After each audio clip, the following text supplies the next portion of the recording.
अब हम करने जा रहे हैं आरटीआई एक्ट। आरटीआई एक्ट का फुल फॉर्म होता है राइट टू इंफॉर्मेशन एक्ट। ये हुआ था 2005 का एक्ट है। ये पूरे ऑल ओवर इंडिया में लागू है। जब जब से जम्मू कश्मीर का 370 अमेंड हुआ है आर्टिकल, तब से ये पूरे ऑल ओवर इंडिया में वैलिड है। और इसमें क्या है, ये 15 जून 2005 में पास हुआ था। इसको कमीशन कर दिया गया था 12 अक्टूबर 2005 में। इससे पहले आरटीआई से पहले ये फ्रीडम ऑफ इंफॉर्मेशन एक्ट 2002 था। इसको ना इसके चेंज करके इसकी जगह आरटीआई एक्ट ले आया गया। फर्स्ट 10 ईयर में ही ना, जैसे मतलब एक 10 साल के अंदर अंदर 1,75,000 के 75 लाख केसेस 1,75,00,000 केसेस ना फाइल हो चुके थे 10 साल के अंदर ही। 10 साल के अंदर ही 1,75,00,000 केसेस फाइल हो चुके थे आरटीआई के। बल्कि आरटीआई एक्ट कोई ना, ये मतलब फ्रीडम फंडामेंटल राइट के अंदर नहीं लिखा गया है, बट ना ये प्रोटेक्टेड है fundamental right of freedom of expression और स्पीच में। ये ना आर्टिकल 19 1A में है ना, 1A में रखा जाता है। और इसको right to life of and personal liberty under article 21 में है ना, गारंटी ऑफ कॉन्स्टिट्यूशन में रखा जाता है फंडामेंटल राइट में। बट ये लिखा नहीं है कि आर्टिकल में लिखा नहीं है, फंडामेंटल राइट में नहीं लिखा हुआ, ठीक है। आर्टिकल 19 और आर्टिकल 21 में है, बट इसको रखा जाता है कि क्योंकि फ्रीडम ऑफ एक्सप्रेशन और स्पीच जब तक रहेगी ना, तब तक पता होगा लोगों की गवर्नमेंट कर क्या रही है, हमारे लिए सही कर रही है कि नहीं कर रही है। तो इससे जब तक वो बोल कैसे पाएंगे, जब तक इन्फॉर्मेशन ही नहीं रहेगी। पहले तो इन्फॉर्मेशन निकालेंगे गवर्नमेंट में हो क्या रहा है, रोड के बारे में, कितने रोड बन रहे हैं, क्या नहीं हो रहा है, कितने पैसे लग रहे हैं। जब तक किसी को इन्फॉर्मेशन ही नहीं होगी तो वो स्पीच कैसे बोलेगा, है ना। तो इसलिए freedom of expression and speech के लिए है ना, इसमें रखा गया है ना। और राइट टू लाइफ की, तो ये हमारे पैसे से किया क्या जा रहा है, गवर्नमेंट क्या कर रही है, तो इसका पता लगाने के लिए आरटीआई है। जैसे ये आरटीआई हेल्प करती है कि गवर्नमेंट हमारे पैसे का यूज़फुल यूज़ कर रही है कि नहीं कर रही, ये सब ढंग से हो रहा है कि नहीं हो रहा। इससे पहले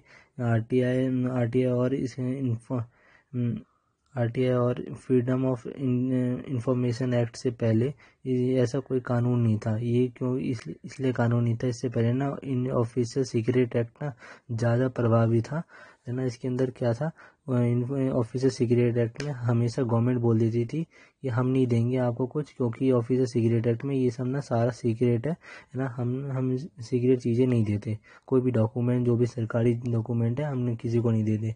तो इसलिए ना सरकार रोक लेती थी।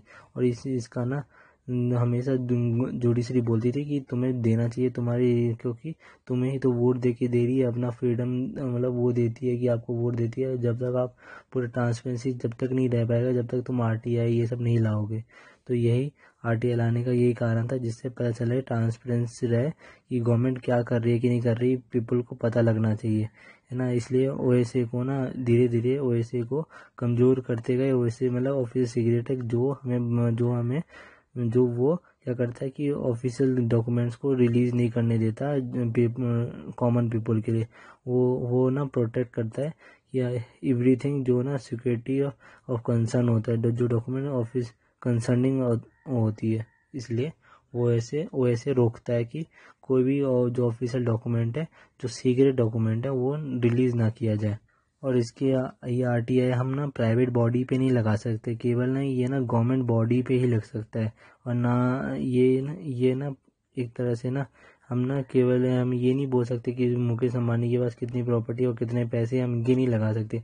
हम केवल अपने गवर्नमेंट जो पीपी पे चल रही है, जो 50% जिसमें गवर्नमेंट का शेयर है, वो हम उसी के अंदर बोल सकते हैं जिसमें गवर्नमेंट का शेयर है।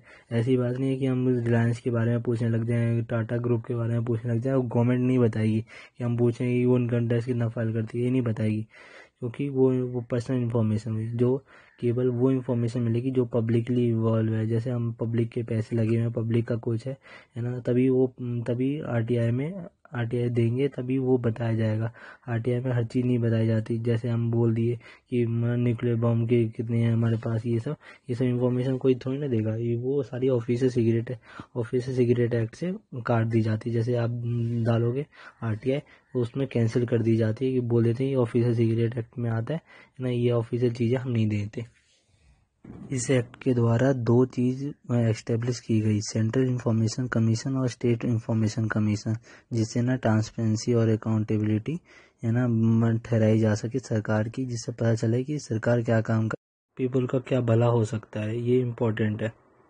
यदि किसी को ना इन्फॉर्मेशन चाहिए, जैसे कि मतलब किसी भी सिटीजन को इन्फॉर्मेशन चाहिए कि रोड कितनी बन रही है, कितने गांव में रोड बन रहे हैं, कितना भी कुछ भी इन्फॉर्मेशन चाहिए, रोड मिनिस्ट्री से, रेलवे मिनिस्ट्री से, कुछ किसी से भी मिनिस्ट्री से कुछ भी इन्फॉर्मेशन चाहिए, जो भी ना जो नॉर्मल है, मतलब जो बताने लायक है। ऐसा नहीं है कि कोई भी सीक्रेट इन्फॉर्मेशन चाहिए, मतलब ऐसे नॉर्मल इन्फॉर्मेशन चाहिए तो वो ना कोई भी सिटीजन ना आईपीओ में जाके वो दे सकता है, आरटीआई दे सकता है। आईपीओ का मतलब होता है पीपल इंफॉर्मेशन ऑफिसर के पास जाके ये दे सकता है। वो ना एक ना जैसे जैसे आईपीओ होगा, हर जगह में है आईपीओ, तो आईपीओ ने कंसर्न अथॉरिटी में जाएगा, जैसे मतलब रेलवे के पास जाएगा और रेलवे से बोलेगा कि भाई ये है, ये इन्फॉर्मेशन है, तो इसके बारे में बताने के लिए इसके अंदर 30 दिन के अंदर अंदर बताना होता है। और मान लो ये आईपीओ नहीं बताता है 30 दिन के अंदर अंदर, तो ये ना सिटीजन ना तब ये जाएगा स्टेट इंफॉर्मेशन कमीशन या सेंट्रल इंफॉर्मेशन कमीशन, जो भी सेंटर के अंदर आते हैं, रेलवे सेंटर के अंदर आते हैं या स्टेट के अंदर, कोई भी एग्रीकल्चर डिपार्टमेंट में, कोई भी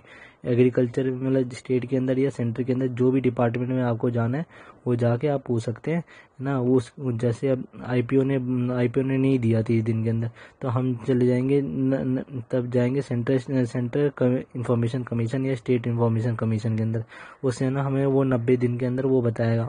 यदि वो भी नहीं बताता है ना, तब ना हम ना रेट से ना हम हाई कोर्ट में जाएंगे और उससे बोलेंगे कि हमें आंसर दे, है ना, या हमें आंसर क्यों नहीं दिया जा रहा है। तो ये इससे हमारी ना इससे हमें आरटीआई हमें ये पावर देता है कि उससे इन्फॉर्मेशन मिलेगी और हाई कोर्ट हमें इन्फॉर्मेशन ला के देगा। उनसे बोलेगा कि उसे कंसर्न अथॉरिटी को कि वो तुम्हें इन्फॉर्मेशन दे, पेपर के फॉर्म में दे, सीडी की फॉर्म में दे, किसी भी फॉर्म में दे, पर वो तुम्हें इन्फॉर्मेशन ला के देगा। बस यही है एक आरटीआई। और यदि नहीं बताया जाता है या जैसे नहीं बताया जाता है या वो ऐसे के अंदर होगा या किसी भी, है ना, किसी भी चीज़ के अंदर होगा वैसे, जिससे हमारे फ्रेंडली कंट्री को नुकसान हो रहा हो या हमें नुकसान हो रहा हो, है ना, या एनिमी कंट्री को फ़ायदा हो रहा हो, तो इसलिए नहीं बताया जाएगा।